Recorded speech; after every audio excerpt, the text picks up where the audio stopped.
le R-13 indice gros 4K50. Selon la classification du ministère américain de la Défense et de l'OTAN SSN-4 SARC, initialement SNARK est un missile balistique soviétique à propergol liquide à un étage, qui, dans le cadre du système de missiles D2, était en service sur les sous-marins des projets 629 et 658. Le développement a commencé dans OKB-1 et s'est poursuivi dans SKB-385. Grâce à son aide, le seul lancement d'un missile balistique à charge nucléaire depuis un sous-marin en URSS a été réalisé. Le 20 octobre 1961, lors des exercices Raduga, le sous-marin K-102 a lancé un missile nucléaire R-13 sur le site d'essai de Nouvelles-Angles. Au total, pendant l'exploitation du complexe de 1961 à 1973, 311 lancements de missiles ont été effectués, dont 225 ont été considérés comme réussis. Le missile R-13 a été le premier missile de l'URSS spécifiquement conçu pour être lancé depuis des sous-marins.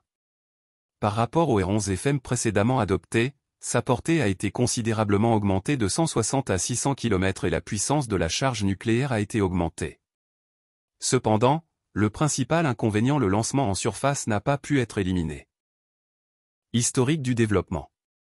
Le 26 janvier 1954, un décret du Conseil des ministres a été publié, selon lequel le développement d'un sous-marin lance-missile diesel spécial était envisagé. En mai 1954, la direction principale de la construction navale de la marine a confié au TSKB-16 une mission tactique et technique TTZ pour le développement d'une conception technique pour un sous-marin du projet 629. Les spécifications de conception initiale exigeaient que le bateau soit armé de missiles R-11FM. Cependant, la portée des missiles de 150 km a été jugée insuffisante pour frapper en profondeur le territoire ennemi en présence d'une défense anti-sous-marine. Le 25 août 1955, il fut décidé de commencer à travailler sur la création d'un nouveau missile doté d'une ogive nucléaire et d'une portée de tir de 400 à 600 km. Le 11 janvier 1956, une spécification technique révisée a été publiée pour le sous-marin du projet 629 et le système de missiles D2 avec un nouveau missile de lancement de surface. La conception préliminaire de la fusée a été développée par OKB-1 sous la direction de SP Korolev de la fin de 1955 au milieu de 1956. Ensuite, tous les travaux ont été transférés au SKB-385 récemment créé à Zlatoust, sous la direction du concepteur en chef VP Makif. Le 21 août 1956, le décret gouvernemental numéro 1240 à 631 a été publié sur le développement du système de missiles D2 avec le missile balistique R-13 pour l'armement des sous-marins des projets 629 et 658. Les deux types de bateaux ont été conçus pour être équipés de 3 lanceurs dans la timonerie. Au début de 1957, le SKB-385 avait préparé la documentation de conception. En décembre 1958, les tests des moteurs fusées commencèrent. Des essais en vol du missile ont été effectués sur le site d'essai de Kapustin Yard de juin 1959 à mars 1960. Au total, 19 lancements ont été effectués à partir des postes fixes et basculants, dont 15 ont été considérés comme réussis. De novembre 1959 à août 1960, des essais navals du R-13 ont été effectués dans la flotte du Nord sur le sous-marin B-62, le bateau de tête du projet 629. 13 lancements ont été effectués, dont 11 ont été considérés comme réussis d'août à septembre 1960, des tests spéciaux ont été effectués sur la résistance à l'explosion du système de missiles D2. Les essais ont été menés dans la baie de Kola, dans un compartiment grandeur nature d'un sous-marin du projet 629.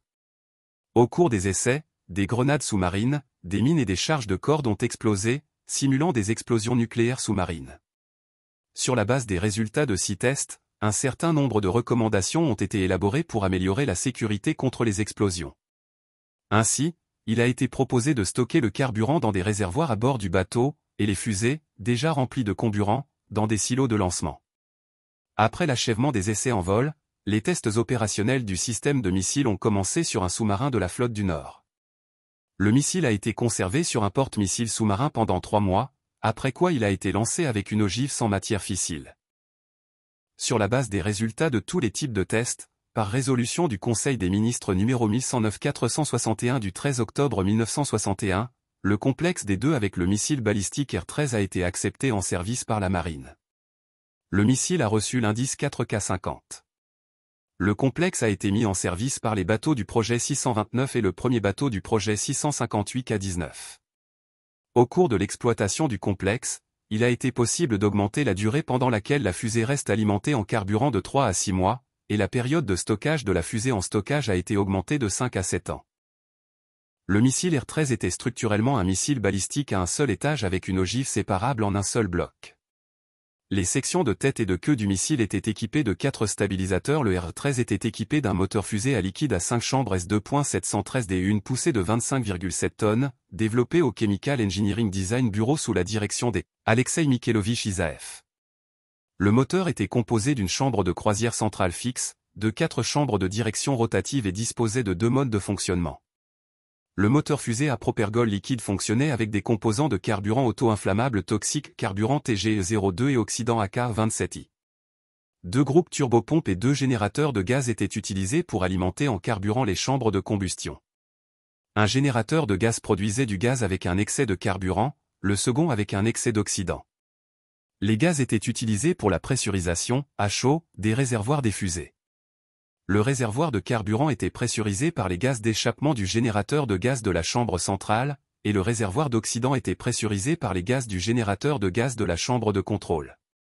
Cela a permis d'abandonner le système spécial de pressurisation autonome du réservoir de carburant qui était utilisé auparavant. Le moteur était équipé d'un système de démarrage avec réservoir de démarrage et un cylindre à air. La conception utilisant des chambres de contrôle rotatives a permis d'abandonner les surfaces de contrôle massives en graphite utilisées sur le R11FM. Cela a également permis de réduire l'effet secondaire de l'impulsion, offrant la possibilité d'un arrêt du moteur en 2 étapes, ce qui a assuré à son tour une séparation fiable de l'ogive sur toute la plage de tir. Cela a été fait afin d'améliorer la contrôlabilité de la fusée. L'oxydant était consommé d'abord par le réservoir inférieur, puis par le réservoir supérieur. Cela a permis de réduire le coefficient de moment de renversement de plus de 2 fois.